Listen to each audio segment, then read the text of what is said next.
just got in the mail today some new power and speaker plugs for my PPI Art Series amplifier.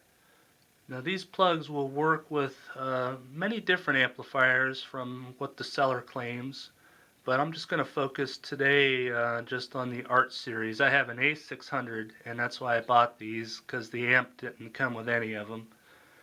These are the aftermarket. These are not OEM PPI plugs. So I kind of want to do a little overview of both of them in detail and explain what the differences are and give you my thoughts about them compared to the OEM. So stay tuned. Oh, I got a live one here.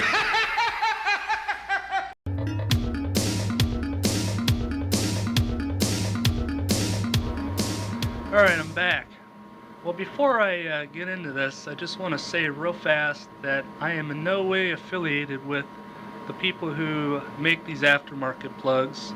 I'm not sponsored by them. This is simply something I'm doing on my own, just my own personal review. I wanted to do this video simply because from what I've read online, there seems to be a lot of negative feedback on the aftermarket plugs for the Art Series amps. So I'm just kind of curious to see if those, if those rumors are true. I was kind of curious to see if these plugs are just garbage like everybody claims, or if they're, not as bad as people may seem to think they are. So anyway, start out with the speaker outputs and the remote turn-on center there, the plug for that. It's a very solid, sturdy nylon plastic. One thing you will see, all the metal inside, even the screws, are silver. The original PPI plugs are gold-plated, so there's one difference. Get in a little closer. Another difference is, if you look, you cannot see any markings in terms of positive and negative for your speakers. The original PPI speaker plugs are labeled.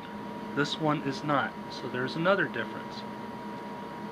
But really, to me, that's not a big deal, because on the side of the amp does label your positive and negative. And obviously the center one, it doesn't matter if it's labeled or not, because the center pin is your remote turn on. So let me show you how it plugs in. I got my A600 right here. And now when I go to plug this in, it is extremely tight. It does not just slide right on. What I have to do is kind of wiggle it back and forth, left to right, and kind of rock it on. It's an extremely tight fit. So to me, that's pretty impressive. I was kind of thinking it would just be really loose and sloppy, but that is not coming off. You have to really grab it tight and work it back and forth to get it back off. So pretty impressive with that. I have actually had these amps before, back in the day. So I have experience working with the original OEM plugs, and so far I'm pretty impressed. I'm pleased. I would definitely have no problem using these. These are the speaker one I got for 10 bucks on eBay, and that included shipping. Alright, now I'm going to switch over to the power plug. I'll be right back. Alright, we got the power connector here. Just give you a quick little walkthrough. Again, the metal terminals inside of this plug are silver. The plug for the original OEM PPI plugs are gold plated. This has the flathead screws as well. This plug will accept up to 6 gauge wire, which I do believe the original OEM plug also accepts. Now, one other thing I did notice, this aftermarket plug can be purchased in either the 6 gauge opening, which I have here, and they also make one that'll accept up to a 4 gauge. It just has a bigger hole. I didn't really choose that. I just thought I would just stick with, the original, what it should be, up to 6 gauge. But I do want to show you a difference between this one and the original PPI plug. I gotta grab my amp here.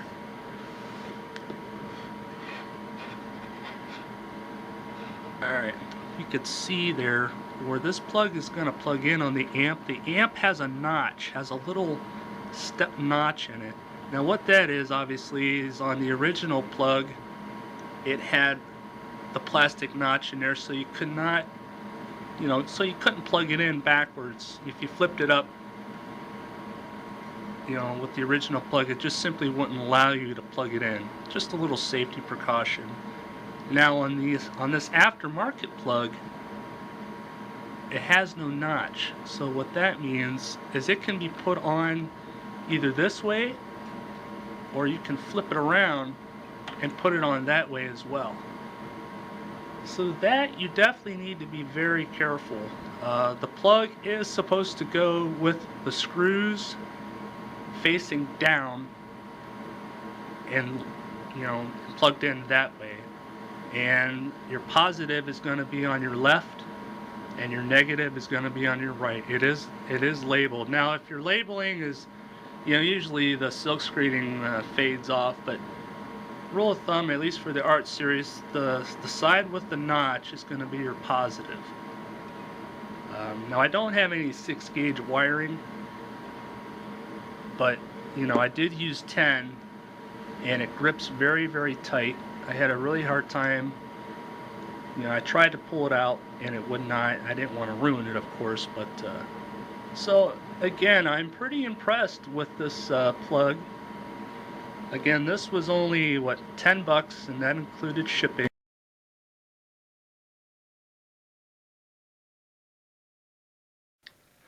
Well, my final thoughts on these plugs are, if you don't really care about having the original OEM, if it really doesn't matter to you, then there's simply nothing wrong with these.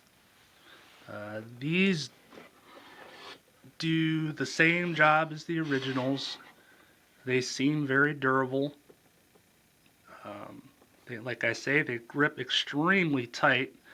You almost have to grip it with a pair of pliers to pull it out. I mean, I'm gripping it really, really, really tight here with my fingers, and you got to slowly rock it back and forth, and my fingers keep slipping off. It just really grabs those prongs super, super tight, which is good. You definitely want it to grab tight and not get loose. So yeah, I don't know. I just don't see what the big all the negativity is about these plugs, other than they don't have the labeling, and with the power, you just got to be careful that you got it plugged in and you got your wires matched to the corresponding negative and positive. So there you have it. Hopefully this makes people feel a little better about buying these. If you're thinking about buying them, you definitely will have no regrets. All right.